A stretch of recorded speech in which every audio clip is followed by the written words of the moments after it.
At times, the National League Championship Series looked a little like the bizarre scene from Raiders of the Lost Ark. There was Craig Counsell, brandishing his bullpen and flipping his pitchers from side to side.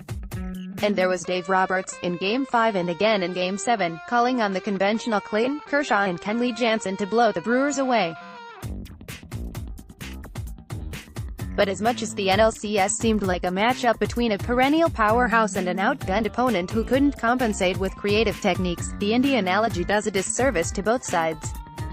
For one thing, it gives short shrift to the Brewers, who mounted much more of a fight than Indy's opponent. Milwaukee pushed the series to a seventh game and actually outhit and outscored LA. Overall.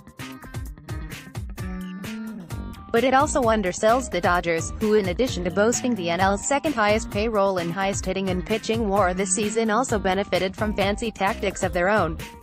We saw an example of what the Dodgers do differently in the fifth inning of Game 7, when Chris Taylor made a lead-preserving leap to rob Christian Yelich of what would have been a game-tying extra base hit.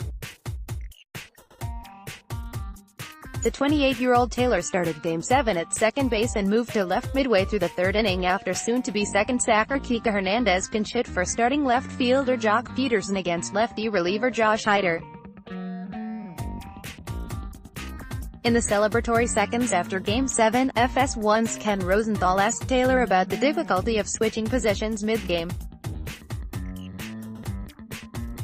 "We're so used to it now," said Taylor, who played multiple positions in 5 of 7 NLCS games, including 3 positions twice. "I don't remember the last time I played a game at one position the whole game. We've changed so much that it just becomes second nature." The last time Taylor played one position all game was NLDS Game 3, or September 22, if Game 3 doesn't count because Peterson pinch hit for Taylor in the top of the 9th. That wasn't really that long ago, but October is a hectic time, particularly if you're roving around the field from game to game and inning to inning. Taylor is one of 4 Dodgers who started more than 40 games, and appeared in more than 50 games, at positions other than their primary one during the regular season, a product of what writer Joe Sheehan has dubbed the Team Pretzel approach. No NL team in 2018 used more players at non-pitching positions than the Dodgers' 28, and no NL team had fewer players total at least 520 plate appearances than the Dodgers' 2. No team in the majors amassed more cumulative appearances at defensive positions than the Dodgers' 2,335, and no team finished with fewer complete games played at defensive positions than the Dodgers' 910. The Dodgers also generated the most or second most games in the majors at catcher, first base, second base, left field, and center field, and they ranked in the top 30% of teams at every other position, 4th at pitcher, 5th at third base, 6th in right field, and tied for 9th at shortstop. Finally, no team in the majors announced more pinch hitters than LA's 362, which translates to a rate of roughly 2.2 per game. Few teams in history have made for more diverse scorecards than these Dodgers. In 2016, the Ringers' Rainey Jezayurli formulated a metric called flex score to capture a team's tendency to play defenders at multiple positions. Flex score, as Rainey defined it, is the cumulative count of games started by players at a position apart from their primary one, excluding DH and lumping together the 3 outfield spots. Taylor, for instance, made a plurality of his starts this season at shortstop, which by that definition was his primary position. But he also started 50 games in the outfield and 5 games at second base, giving him a flex score of 55. When he conceived that stat, Rainey was writing about the Cubs, whose combined flex score of 173 that year, identical, as it turns out, to the 2018 Cubs total, ranks in the 98th percentile among all teams since 1908, when RetroSheet's data on games started begins. But the 2018 Dodgers dwarf every Cubs club, tying for the 5th highest flex score on record, 230. Positional fluidity can be a hallmark of a bad team, too, and number 90 win team or playoff team has ever recorded a flex score that high. By that definition, then, these Dodgers are the most flexible good team on record. In a sense, though, that method underrates the current Dodgers' versatility. What distinguishes this team isn't just a tendency to start players at different positions from game to game, it's also the frequency with which they rotate players within games, or, as manager Dave Roberts has borrowed a hockey term to describe it, make it line change, yielding both diverse scorecards and messy scorecards. If we redefine flex score to count not just games started at non-primary positions, but games played at non-primary positions, excluding pitcher, then the 2018 Dodgers vault to the top of the list of almost 3,000 Major League teams going back to 1871. The NL side of this World Series will feature the most prolific group of position changers ever.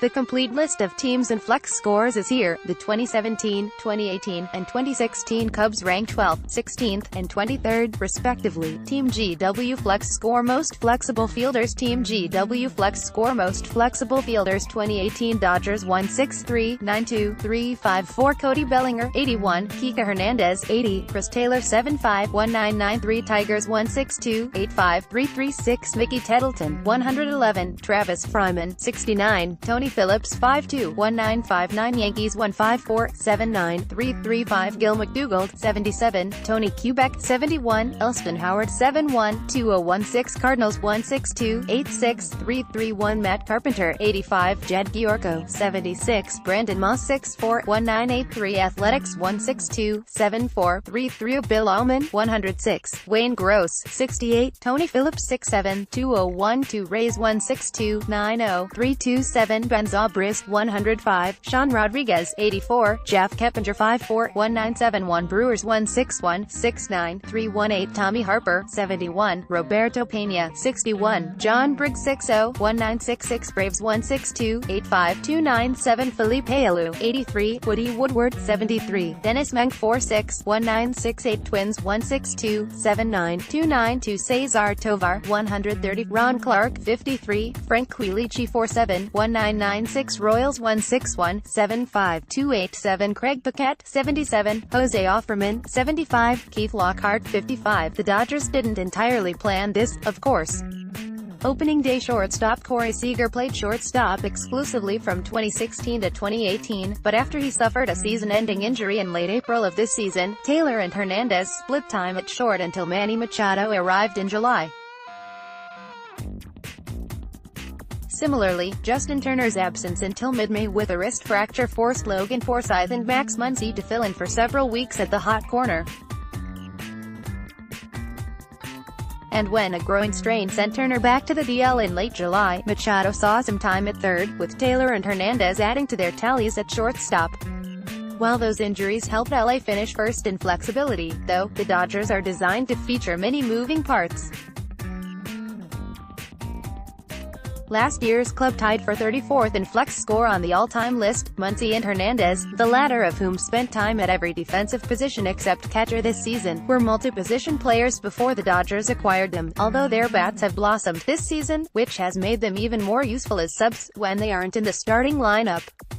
Bellinger, a Dodgers draftee, played first base and all three outfield positions throughout much of his minor league career, which groomed him for a flexible role.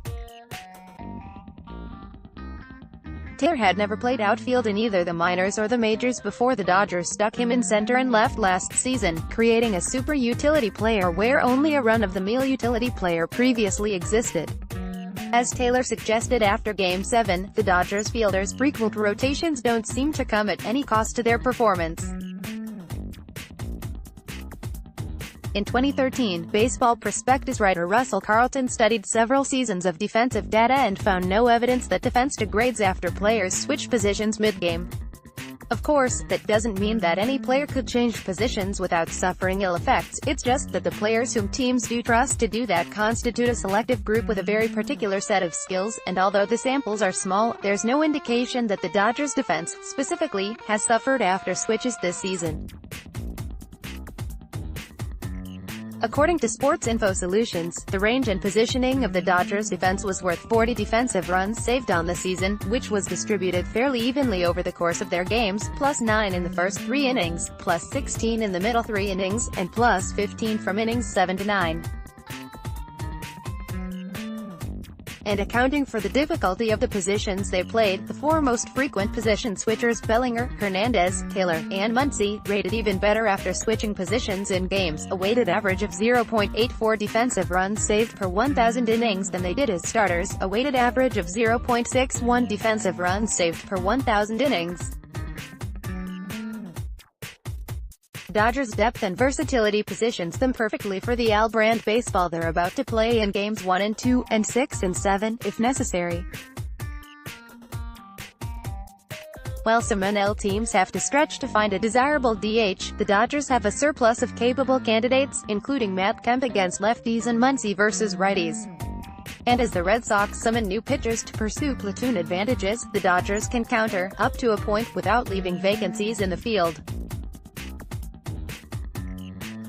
It's a testament to Roberts that the Dodgers have embraced a style of play that requires individual players to sacrifice some playing time as well as the luxury of predictable positioning from day to day. And that buy-in, coupled with the astute acquisitions and subsequent coaching that gave Roberts rich raw material to work with, have yielded not only a major league leading offense but the type of roster construction that most managers covet today. The graph below shows the average team flex score per game in each season since the advent of the American League in 1901. It wasn't uncommon for teams to carry super utility types in the decade or two preceding the DH. The highest single-season flex scores of all time belong to Cesar Tovar, who posted totals of 115 and 130 respectively, for the 1967 and 1968 Twins. Tovar's versatility was so prized and unprecedented that he received MVP votes for 5 consecutive seasons from 1967 to 1971, and he hit well over that span, particularly for a player who could, and did, play every defensive position. But in the post-Tovar era, the super utility player languished, notwithstanding the odd Bill Allman, Jose Oquendo, or Tony Phillips. In recent years, though, baseball has welcomed a new, potent generation of super utility players, as Rob Nair notes in his new book, Powerball. That's partly because Joe Maddon and his super utility toy in Tampa Bay and Chicago, Ben Zobrist, have helped open teams' eyes to the value of versatility, not just among good glove, no-hit players, but among all-around stars such as Zobrist, Chris Bryant, and Bellinger. Maddon obviously wasn't the only manager who saw the value in a super utility player, Nair writes. But he might have been the first since Tony La Russa to make a real habit of them. Although Zobrist's ascendance as a sabermetric cause célèbre helped establish a new beauty ideal for batters, it likely isn't an accident that he and his ilk have arisen right now. In an era of rampant bullpenning, positional flexibility is more and more advantageous to teams, who still have the same number of roster spots to distribute. As pitching staffs have swallowed more than half of the openings on the average active roster, non-pitchers have had to demonstrate versatility to justify their jobs. Thus, as pitchers' roles have grown more specialized by the season, position players have increasingly carried more gloves. At a time when 8-man pens are predominant and 9-man pens aren't unheard of, Nair writes, a manager's second favorite security blanket might be the super utility player. If you've got a player who's at least semi-competent at 2 or 3 infield positions and can handle the outfield chores without embarrassing himself, well, you've just made the manager's job quite a lot easier. As bullpens have expanded, 2 other trends have made Dodgers-style flexibility feasible. Aggressive defensive shifting and optimized positioning have helped managers ameliorate the flaws of their defenders, even as rising strikeout rates, which Dodgers pitchers have helped drive this season by leading the NL, have led to fewer balls in play, decreasing the cost of surrendering range. As a result, modern major leaguers no longer need to be naturals to play particular positions. The recent rash of writing about positionless baseball put all of these trends together, and it's no surprise to see that the average team flex score reached an all-time high in 2018, topping the previous record set in 2017. The Dodgers are the embodiment of a period of unparalleled positional fluidity. This series represents a matchup between two teams that are much more evenly matched than one would conclude from their 16-win gap in regular season records and the polar opposite routes they took to reach this point, both within their divisions, one a walkover, one a fight to a tiebreaker, and in the postseason so far. By run differential, the regular season Red Sox and Dodgers finished second and third behind Houston, and the Dodgers, bolstered by Turner and Machado, trailed only Oakland by 3 runs in the season's second half. By base runs record, the Dodgers, who underperformed by 9 wins, actually outpaced the Red Sox, who overperformed by the same margin. And by projected strength of their October rosters, there's little daylight between the two. The Dodgers are more dangerous than they look. And that's partly because they rarely look the same for long. Thanks to Dan Hirsch of Baseball Reference, Rob McCown of Baseball Prospectus, and Alex Vigderman of Sports Info Solutions for research assistance.